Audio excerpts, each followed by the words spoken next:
বৈশাখের দুপুরে নীল আকাশ ঢাকা পড়ল ধূসর মেঘে। এরপরে ঝমঝমিয়ে বৃষ্টি।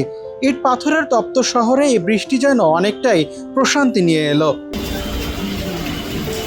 ঝুম বৃষ্টিতে মেতেছিল বিশ্ববিদ্যালয় ও কলেজ পড়ুয়া শিক্ষার্থীরা। ক্লাসের ফাঁকে কিংবা ক্যাম্পাস চত্বরে আড্ডা দিতে দিতেই তারা নেমে পড়েন বৃষ্টির ছোঁয়া নিতে। কেউ গোল হয়ে দাঁড়িয়ে গান ধরেছেন, কেউ বা মেতেছেন ফটো সেশনে। তবে বৃষ্টির এই রোমান্টিকতা সবার জন্য সমান নয়। যে বৃষ্টি শিক্ষার্থীদের কাছে আনন্দ, সেই একই বৃষ্টি রিক্সা চালকদের জন্য বয়ে এনেছে ভিন্ন এক বাস্তবতা। ছাতা নেই, রেইনকোট নেই, ভিজে একাকার হয়েই তারা চাকা ঘোরাচ্ছেন রাজপথে। এই বাস্তবতা খোলা আকাশের নিচে কাজ করা কুলি, দিনমজুর সবারই।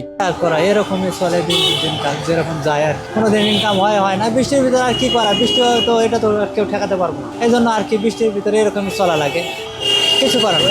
এটা এখন মনে করেন যে উপর আল্লাহ ভরসা, এটা তো আর কেউ বলতে পারবো না, বোঝেন নাই। যা হয় এরকমই চলা। এই যে বৃষ্টি হইতেছে, কিছু ভিজতেছি, কিছু রেস্ট নিতেছি, এই আর কি, যাতে আমারও চলে, শরীরও বাঁচে, এই আর কি। এটা আমি 12 বছর ধরে চালাই। হয়েছে এর আগে কষ্ট গেছে, যেটা গেছে এর আগে হয়েছে আর কি। পায়ে রিক্সা যখন চালাইতাম তখন হয়েছে, এখন এই অটো চালাই একটু কম হয়। আর অটো চালাইলে একদিন ইনকাম করলে পরের দিন যদি নাও বের হইতে পারি তা চলা যায়। যাত্রী নাই তো, যাত্রী পাবো কই? বৃষ্টির তো সবাই ঘরে ঘরে বারান্দায় উঠে গেছে, দোকানে কী করবো? এখন তো কপাল খারাপ, উপায় নাই তো, কোনো বুদ্ধি নেই। এখন উপায় নেই কোনো। এখন এই যে বৃষ্টি ভেজছি, যাত্রী পাইতেছি না। এখন গাড়ি ভাড়া ঠিকই দেওয়া লাগবে, জমা দেওয়া লাগবে। এখন কী করবো? এখন উপায় কী? এখন কষ্ট করা লাগবে, কষ্ট ছাড়া কোনো উপায় দেখতেছি না। বৃষ্টির তো যাত্রী বাইরে হইতেছে না, যাত্রী না বাইরে নেমো কারে? দুর্ভোগ, এটা তো দুর্ভোগ। বৃষ্টি হওয়াটা দুর্ভোগ হইতেছে। বর্ষার আকাশ যেন হঠাৎ ভারী হয়, আবার হঠাৎ দেখা দেয় কটকটে আলো। বৃষ্টির এই আকস্মিক আগমন ঝরে পড়া কারো জন্য সুখ, আবার কারো জন্য বিষাদ।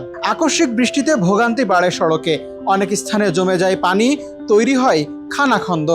আর এই পরিস্থিতিতে অতিরিক্ত হিসেবে যানজটের ঝুঁকি ঝামেলা তো আছেই। ব্যস্ততা, জীবনের দৌড়ঝাঁপ সব ছাপিয়ে জনজীবনে নেমে আসা শীতল পরশটুকু যেন রাজধানীবাসীর কাছে বড় পাওয়া। আবহাওয়া অফিস বলছে, বৈশাখের এই মৌসুমে এমন ক্ষণস্থায়ী বৃষ্টি আরও কয়েকদিন হতে পারে। তপ্ত দুপুরের এই বৃষ্টি যেন কেবল ধুলোবালি ধুয়ে নিয়ে যায়নি, বরং ক্লান্ত নাগরিকের মনে ছড়িয়ে দিয়েছে এক চিলতে প্রশান্তি।